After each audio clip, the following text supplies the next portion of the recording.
नमस्कार दोस्तों, स्वागत है हमारे YouTube channel target with SB classes में। दोस्तों, टॉपिक नंबर 14 भारतीय संसद इंडियन पार्लियामेंट से रिलेटेड। इस वीडियो में दोस्तों आज हम 25 क्वेश्चन को कवर करने वाले हैं। दोस्तों, इसके बाद का जो 25 क्वेश्चन है वो दूसरे वीडियो में कवर करेंगे। टोटल 50 प्रश्न दोस्तों इस टॉपिक से हम कवर करने वाले हैं। और यहाँ से पढ़ने के बाद आपका कोई भी प्रश्न आपके एग्ज़ाम में गलत नहीं होगा, हम ऐसा विश्वास करते हैं, क्योंकि प्रश्न इधर से उधर घुमा फिरा करके इसी के बीच से आते हैं। दोस्तों, चाहे आरओ का पेपर हो, यूपी पीसीएस के पेपर हो, बिहार शिक्षक भर्ती की बात हो या फिर पुलिस एग्ज़ाम की बात हो, जो आपका पेपर होने वाला है, इन सभी के लिए वीडियो दोस्तों काफ़ी इंपॉर्टेंट साबित होने वाला है ये। ठीक है, आइए देखते हैं दोस्तों। क्वेश्चन नंबर 1, भारत की संघीय व्यवस्थापिका को किस नाम से जाना जाता है? लोकसभा, राज्यसभा, प्रतिनिधि सभा या फिर संसद?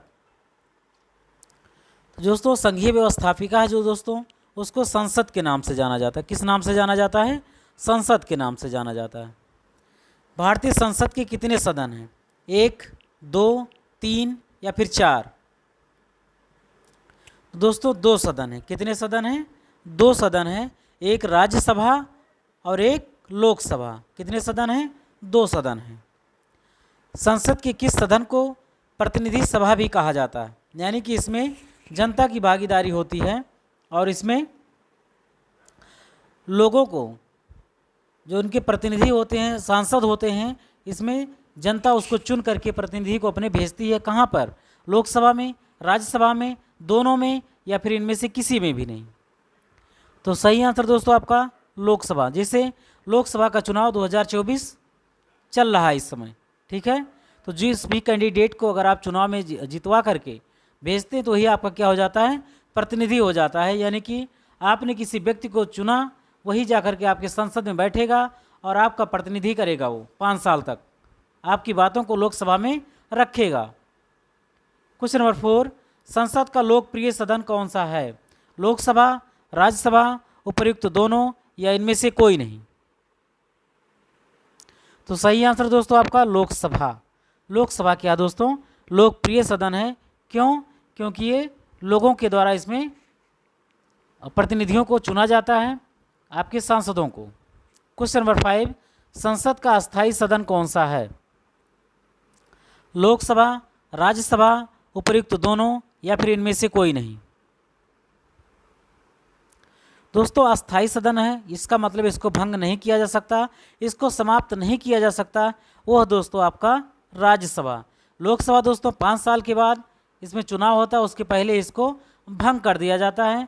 बीच में भी किसी कारणवश अगर प्रधानमंत्री या उसके मंत्रिमंडल के किसी भी सदस्य के द्वारा अगर इस्तीफा दे दिया जाता है तो भी लोकसभा भंग हो जाती है। लेकिन राज्यसभा में ऐसा समाप्त होने का विषय नहीं है। ये क्या है? अस्थायी सदन है। क्वेश्चन नंबर 6, भारतीय संसद में शामिल होती है क्या केवल लोकसभा, केवल राज्यसभा, लोकसभा और राज्यसभा दोनों या फिर लोकसभा, राज्यसभा एवं राष्ट्रपति? तो सही आंसर दोस्तों आपका, जो आपकी संसद बनेगी आपकी लोकसभा, राज्यसभा और राष्ट्रपति, इन तीनों से मिलकर के आपकी भारतीय संसद का निर्माण होता है। क्वेश्चन नंबर 7, निम्नलिखित में से कौन सा एक प्रावधान भारतीय संसद के अंतर्गत, भारतीय संविधान के अंतर्गत संसद के सदस्यों के विशेषाधिकारों तथा उन्मुक्तियों को निर्धारित करता है? अनुच्छेद 104, अनुच्छेद 105, अनुच्छेद 82 या फिर अनुच्छेद 117? क्वेश्चन नंबर 7, तो सही आंसर दोस्तों आपका अनुच्छेद 105। ठीक है, संसद के सदस्यों के विशेषाधिकारों को क्या करता है? बताता है। क्वेश्चन नंबर 8, निम्नलिखित में से कौन संसद का अनन्य भाग नहीं है? दोस्तों, जैसा कि हमने ऊपर बताया, राष्ट्रपति होता है, लोकसभा होता है, राज्यसभा होता है, लेकिन जो उपराष्ट्रपति है ये आपके संसद का भाग नहीं है। उपराष्ट्रपति दोस्तों राज्यसभा का पदेन सभापति जरूर होता है, लेकिन इसके संसद का भाग नहीं होता है। क्वेश्चन नंबर 9, भारत के संविधान में कहा गया है कि भारत की संसद के 3 अंग होते हैं। इनमें एक से लोकसभा, दूसरा है राज्यसभा, तीसरा अंग कौन सा है? राष्ट्रपति, उपराष्ट्रपति, प्रधानमंत्री या फिर लोकसभा? तो सही आंसर दोस्तों आपका राष्ट्रपति होता है। कौन होता है? राष्ट्रपति। भारतीय संसद के कितने अंग हैं? 2, 3, 4, 1, बताइए। तो कितने अंग हैं? 3 अंग हैं। कितने अंग हैं? 3। लोकसभा, राज्यसभा और राष्ट्रपति कितने अंग हैं? 3 अंग हैं। क्वेश्चन नंबर 11, भारतीय संविधान के किस अनुच्छेद में कहा गया है कि संघ के लिए एक संसद होगा? क्या होगा? संघ के लिए एक संसद होगा जो राष्ट्रपति और 2 सदनों से मिलकर बनेगी। किसमें कहा गया है? अनुच्छेद 79 में। किसमें? अनुच्छेद 79 में। क्वेश्चन नंबर 12, निम्नलिखित कथनों में से कौन एक असत्य है? लोकसभा को संसद का प्रथम सदन कहा जाता है। लोकसभा को संसद का प्रथम सदन कहा जाता है।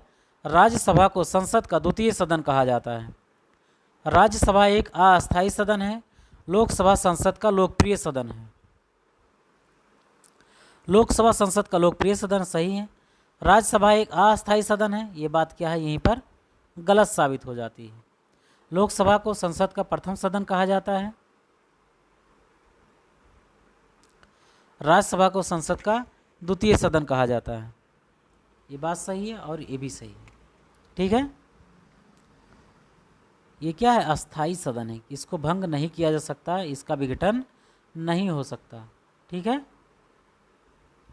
क्वेश्चन नंबर 13, निम्नलिखित कथनों में से बताना है आपको कि कौन सा सही है। लोकसभा भारतीय जनता की प्रतिनिधि सभा है। बिल्कुल सही है। राज्यसभा संसद का उच्च सदन है। बिल्कुल सही है। राज्यसभा राज्यों का प्रतिनिधित्व करता है। ये भी बात सही है। इसलिए क्या दोस्तों, आपका उपर्युक्त सभी सही है। क्वेश्चन नंबर 14, संसद का निम्न सदन एवं उच्च सदन कौन कौन सा है? निम्न सदन कौन सा दोस्तों? लोकसभा। और उच्च सदन कौन सा दोस्तों? राज्यसभा। ठीक है, क्लियर हो गया होगा आपको। क्वेश्चन नंबर 15, संसद को भंग करने के लिए कौन सक्षम है? राष्ट्रपति, उपराष्ट्रपति, प्रधानमंत्री या फिर राज्यपाल? क्वेश्चन नंबर 15 सही आंसर दोस्तों आपका राष्ट्रपति। कौन है?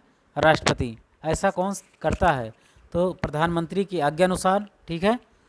लोकसभा अध्यक्ष संसद को भंग करने के लिए राष्ट्रपति को कहता है, एक लिखित सूचना देता है। क्वेश्चन नंबर 16, भारतीय संसद की संप्रभुता प्रतिबंधित है। भारत के राष्ट्रपति की शक्तियों से, न्यायिक समीक्षा से, विपक्षी दल के नेताओं से, भारत के प्रधानमंत्री की शक्तियों से भारतीय संसद की संप्रभुता किसमें है? प्रतिबंधित है। किससे प्रतिबंधित है? सही आंसर दोस्तों आपका न्यायिक समीक्षा से। ठीक है। भारतीय संसद की संप्रभुता प्रतिबंधित है। किसकी रुकावट है इस पे? न्यायिक समीक्षा से। क्वेश्चन नंबर 17, संसद के कितने सत्र होते हैं? बजट सत्र, मानसून सत्र, शीतकालीन सत्र या फिर उपयुक्त सभी? बताइए कितने सदन होते हैं? कितने सत्र होते हैं? 3। कितने होते हैं? 3। क्वेश्चन नंबर 18, संसद के 2 क्षेत्रों के बीच अधिकतम कितना अंतराल दिया जा सकता है? 1 महीना, 3 महीना, 6 महीना या फिर 12 महीना? सही आंसर दोस्तों आपका 6 महीना। कितना? 6 महीना।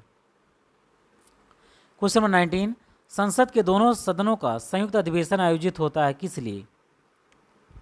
भारत के राष्ट्रपति के निर्वाचन के लिए, भारत के उपराष्ट्रपति के निर्वाचन के लिए, संविधान में संशोधन से संबंधित विधेयक को पारित करने के लिए, एक ऐसे विधेयक पर विचार करने और उसे पारित करने के लिए जिस पर दोनों सदनों में मतभेद हो। निम्नलिखित कूटों में से कौन सा कूट सही है? आपको इसको चयन करके बताना है। तो संसद के दोनों सदनों का जो संयुक्त अधिवेशन है दोस्तों, किस लिए आयोजित होता है?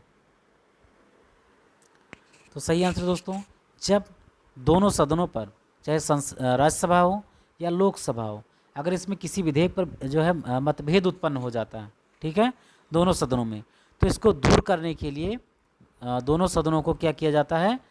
बुलाया जाता है। बुलाता कौन है? राष्ट्रपति। कौन बुलाता है? राष्ट्रपति। और अध्यक्षता कौन करता है? लोकसभा अध्यक्ष। कौन करता है? लोकसभा अध्यक्ष। क्वेश्चन नंबर 20, भारतीय संसद के दोनों सदनों की संयुक्त बैठक किस विधेयक किस संबंध में होती है? भारतीय संसद के दोनों सदनों की संयुक्त बैठक किस संबंध में होती है? संविधान संशोधन विधेयक, साधारण विधेयक, साधारण वित्त विधेयक, या फिर भारत के उपराष्ट्रपति का निर्वाचन से संबंधित। Question number 20। तो सही आंसर दोस्तों आपका साधारण विधेयक के संबंध में। ठीक है, दोनों सदनों की संयुक्त बैठक होती है। Question number 21। साधारण विधेयक से संबंधित गतिरोध को दूर करने के लिए संसद के दोनों सदनों की संयुक्त बैठक कौन बुलाता है? राष्ट्रपति, मंत्रिपरिषद, लोकसभा अध्यक्ष या फिर राज्यसभा का सभापति। Question number 21। तो सही आंसर दोस्तों आपका राष्ट्रपति बुलाता है। हमने पहले बताया कौन बुलाता है, राष्ट्रपति। लोकसभा और राज्यसभा की संयुक्त बैठक कब होती है? जब राष्ट्रपति बुलाए, लोकसभा एवं राज्यसभा में मतभेद होने पर, या फिर संसद का सत्र शुरू होने पर, या फिर इनमें से कोई नहीं। Question number 22। तो सही आंसर दोस्तों आपका जब राज्यसभा एवं लोकसभा में किसी विधेयक पर विभेद उत्पन्न हो जाता है, वैचारिक मतभेद उत्पन्न हो जाता है किसी विधेयक को लेकर के, तब दोनों सदनों को संयुक्त बैठक बुलाई जाती है राष्ट्रपति के द्वारा। लेकिन इसकी अध्यक्षता कौन करता है? तो लोकसभा अध्यक्ष ही करेगा। आपको कमेंट बॉक्स में बताना है कि लोकसभा अध्यक्ष वर्तमान में कौन है। Question number 23। संसद के दोनों सदनों के साथ साथ बैठने पर क्या होता है? भारत के उपराष्ट्रपति का चुनाव, संविधान संशोधन बिल को स्वीकार करना, एक बिल जिस पर दोनों सदन सहमत ना हो उस पर विचार करना और पास होना, भारत के राष्ट्रपति का चुनाव। Question number 23। तो सही आंसर दोस्तों आपका एक बिल जिस पर दोनों सदन सहमत ना हो और उस पर विचार और पास करना क्या है, जरूरी है, तो फिर दोनों सदनों को एक साथ बुलाया जाता है। Question number 24। यदि किसी सामान्य विधेयक पर राज्यसभा और लोकसभा के बीच गतिरोध आ जाता है तो उसका समाधान कौन करेगा? राष्ट्रपति, मंत्रिपरिषद, संसद का संयुक्त सत्र या फिर उच्चतम न्यायालय।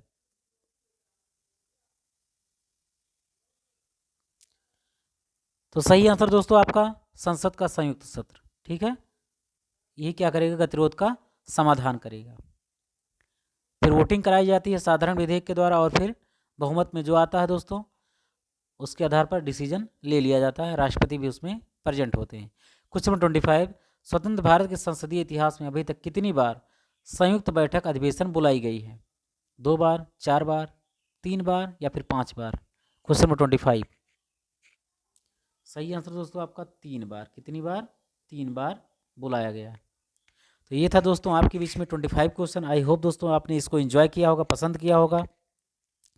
वीडियो को लाइक कीजिएगा और जितने भी लोग आपके जानने पहचाने में किसी कंपटीशन एग्जाम की तैयारी करते हैं, सभी में दोस्तों भारतीय राज्य व्यवस्था, भारतीय संविधान से प्रश्न पूछा ही जाता है, तो सभी के पास इस वीडियो को शेयर कीजिएगा। मिलते हैं दोस्तों इसके अगले पार्ट में 25 क्वेश्चन के साथ बहुत जल्द। Thanks for watching. जय हिंद,